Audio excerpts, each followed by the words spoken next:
Jungle.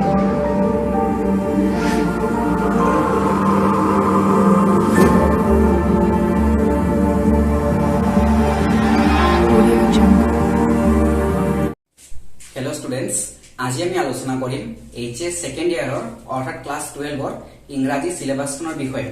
ইতিমধ্যে তোমালোকে মোক কমেন্ট কৰি আছিলা যে তোমালোকক ক্লাস 12 ৰ ইংৰাজী সিলেবাসখন অৰ্থাৎ ইংলিছৰ সিলেবাসখন মই বুজাই দিব লাগে। এটা পোন প্ৰথমে এটা দৰকাৰী কথা যে তোমালোকৰ ক্লাস 12 ৰ যিখন ইংৰাজী সিলেবাস অৰ্থাৎ ইংলিছৰ যেটো তোমালোকৰ সিলেবাস সেই সিলেবাসটো সম্পূৰ্ণ 100 মাৰ্কছৰ সিলেবাস হয়। কিয়নো তোমালোকে ক্লাস 11 ৰ অৰ্থাৎ এইচএস ফাৰ্ষ্ট ইয়াৰত তোমালোকৰ 100 মাৰ্কছৰ সিলেবাস আছিল যদিও 90 মাৰ্কছৰ কোৱেশ্চন পেপাৰ আহিছিল। কিয়নো তোমালোকৰ 10 মাৰ্কছ মানে এসাইনমেন্ট বা প্ৰজেক্ট হিচাপে স্কুলে বা কলেজে পাতিছিল।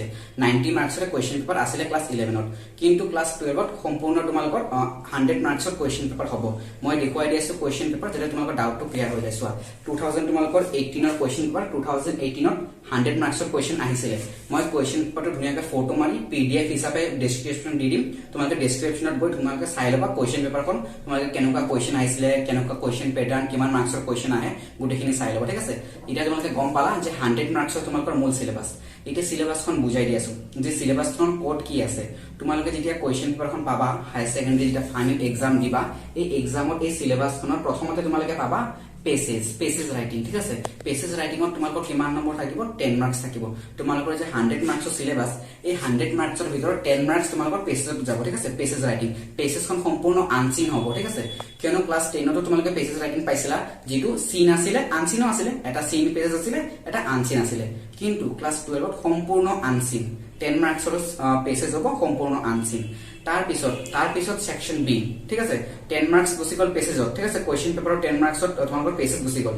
সেকশন তোমালোকৰ বি কি থাকিব? সেকশন বি থাকিব ৰাইটিং স্কিল। ঠিক আছে, ৰাইটিং স্কিলত কি থাকিব? ৰাইটিং স্কিলত তোমালোকৰ নোটিস ৰাইটিং থাকিব, এডভাৰটাইজমেন্ট ৰাইটিং থাকিব, আৰু তোমালোকৰ নতুন এটা টপিক আছে পোষ্টাৰ ৰাইটিং। মই সেবাৰ কাৰণে কৈছো, হয়তো তোমালোকে আগতে পোৱা নাছিল, নতুন টপিক হয় পোষ্টাৰ মেকিং অৰ্থাৎ পোষ্টাৰ ৰাইটিং, পোষ্টাৰ ডিজাইন কৰিব লাগে। গতিকে নতুন হয়, মই দেখাই দিম এটা ফটো মাৰি পোষ্টাৰ মেকিংৰ এটা ফটো মাৰি মই ডেসক্ৰিপচনত দি দিম। তোমালোকে চাই লবা, মই লিখি দিম পোষ্টাৰ মেকিং বুলি চাই লবা। 5 মাৰ্কছৰ এক্সামত আহে কোৱেশ্চন অৰ থাকে। ঠিক আছে, ৰাইটিং স্কিলত মই কৈ দি আছো পোষ্টাৰ ৰাইটিং, নোটিস আৰু এডভাৰটাইজমেন্ট, এই তিনিটাৰ ভিতৰত যিকোনো দুটা আহে এক্সামত অৰ থাকে। ঠিক আছে, গতিকে চাবা তোমালোকে ইম্পৰ্টেন্ট 5 মাৰ্কছৰ আহে।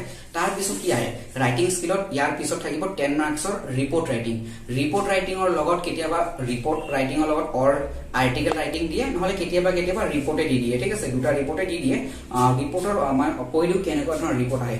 এক্সিডেন্টেল টাইপৰ আহে, অৰ্থাৎ accident, road accident, train accident, তাৰ পিছত কালচাৰেল প্ৰগ্ৰাম, ডিবেট কম্পিটিশন, এনেকুৱা ধৰণৰ টপিকৰ ওপৰত, বুক ফেয়াৰৰ ওপৰত তোমালোকৰ পুৰণি কোৱেশ্চনটো চালে গম পাবা আহি গৈছে। ঠিক আছে, আৰু মই কৈলো পোষ্টাৰ ৰাইটিং কিহৰ ওপৰত আহে? পোষ্টাৰ ৰাইটিং বা পোষ্টাৰ মেকিং, যেটো 5 মাৰ্কছৰ আছিল। স্পেশালি নতুন টপিক, ফৰ এক্সাম্পল কোভিড-19 ওপৰত এইবাৰ আহি গৈছে ৰিসেন্টলি, যেটো এক্সাম হৈ গল তোমালোকৰ 2022। ঠিক আছে, তাতে আহি গৈছে কোভিড-19 ওপৰত। তাৰপিছত সেভ ৱাটাৰৰ ওপৰত আহে, সেভ ৱাটাৰ। গতিকে চাবা এইবোৰ টপিক হয়। তাৰ পিছত তোমালোকক ৰিপৰ্ট ৰাইটিংৰ পিছত আৰ্টিকেল ৰাইটিং, এই দুটা অৰ থাকে। ঠিক আছে, ৰিপৰ্ট এণ্ড আৰ্টিকেল অৰ থাকে। তাৰ পিছত তোমালোকৰ আহিব জব এপ্লিকেশন। জব এপ্লিকেশনৰ লগত অৰ তোমালোকক লেটাৰ দিয়ে। ঠিক আছে, লেটাৰ টু এডিটৰ দিয়ে। আৰু জব এপ্লিকেশন তোমালোকে ক্লাস 12 ৰ লগত 11 ত পাইছিলা। 11 ত তোমালোকে 8 মাৰ্কছৰ পাইছিলা, অৰ্থাৎ এইচএস ফাৰ্ষ্ট ইয়াৰত জব এপ্লিকেশন পাইছিলা যত তোমালোকৰ 8 মাৰ্কছ আছিল, কিন্তু ক্লাস 12 ত 10 মাৰ্কছৰ হ'ব। ঠিক আছে, একে হয়, সিমিলাৰিটি একে, বিশেষ একো ডিফাৰেন্স নাই।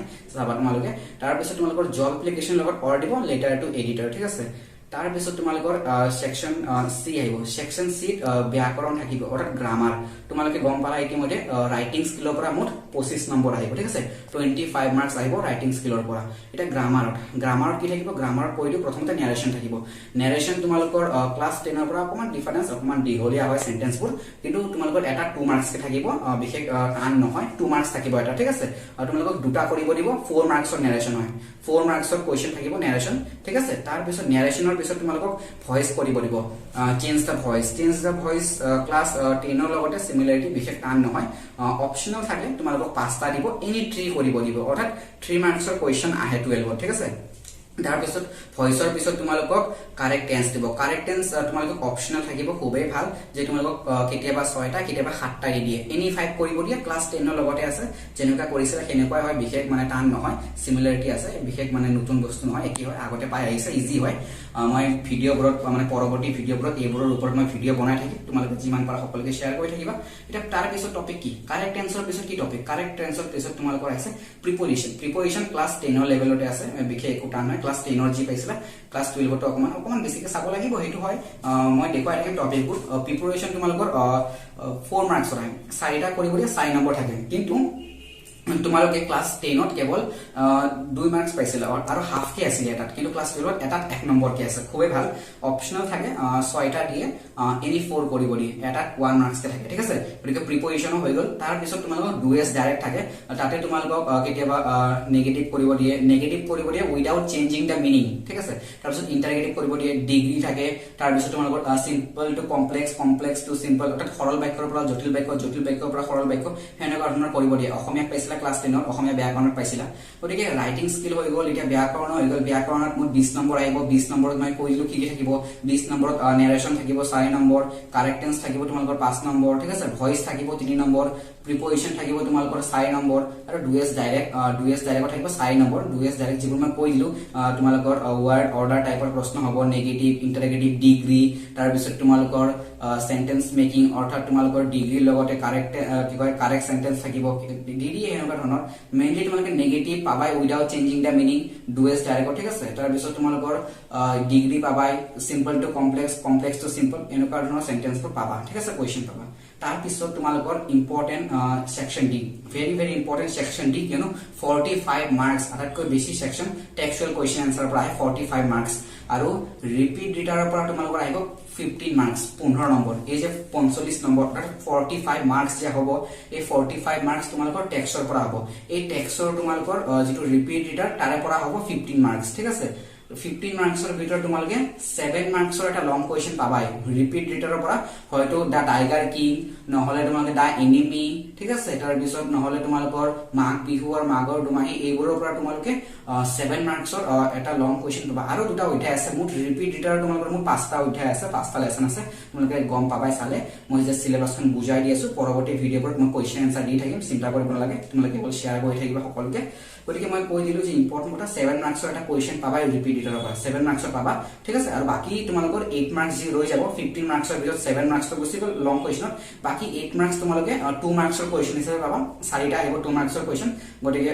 অৰ থাকিব 6টা দিয়ে এনি 4 কৰিব দিয়ে গতিকে 8 নম্বৰ গুছি গল গতিকে 15 মাৰ্কস এইদৰে কমপ্লিট হৈ গল ৰিপিট ৰিটাৰৰ পৰা বাকি 30 মাৰ্কস তোমালোকৰ কোৱেশ্চন আনসাৰ হ'ব প্ৰজৰ পৰা থাকিব পয়েমৰ পৰা থাকিব তোমালোকৰ দা লাষ্ট লেসনৰ পৰা হ'ব ল স্প্ৰিংৰ পৰা হ'ব ইন্ডিগৰ পৰা হ'ব তাৰ পিছত তোমালোকৰ কবিতা for example my mother at 66 a thing of beauty keeping quiet a roadside stand এইবোৰৰ পৰা প্ৰশ্ন খুবেই থাকিব গতিকে তোমালোকে এইখিনি চাবা এইখিনি তোমালোকৰ মূল সিলেবাস হয় গতিকে তোমালোকক মই গোটেই সিলেবাসখন ধুনিয়াকৈ আলোচনা কৰাই দিলো দৰকাৰী কথাখিনিও কৈ দিলো গতিকে তোমালোকে সিলেবাসখন মই দি দিম কোৱেশ্চন পেপাৰটো ফটো মাৰিছো মই ধুনিয়াকৈ মই পিডিএফ বনাই কিনে দি দিম আৰু যেটো মই কৈছিলো যেটো পোষ্টাৰ মেকিং হেতু এটা পিডিএফ বনাই দি দিম ডেসক্ৰিপচনত তোমালোকে চাই লবা মানে বুজি পাবা পোষ্টাৰ মেকিংটো কি হয় ঠিক আছে গতিকে ভিডিঅটো আজি আমি এটা সামৰি মই গোটেইখিনি তোমালোকক কি টপিক আছিল গোটেইখিনি বুজাই দিলো আৰু এটা দৰকাৰী কথা এছামিছৰ কোৱেশ্চন আনসাৰ মই বনাইছো মোৰ মাতৃমুখ দৰ্শনৰ ওপৰত মই কোৱেশ্চন আনসাৰ বনাই ভিডিঅ আপলোড কৰিছো মগনিয়াৰ ঠিক আছে জ্যোতিৰ্ণা দুৱাৰৰ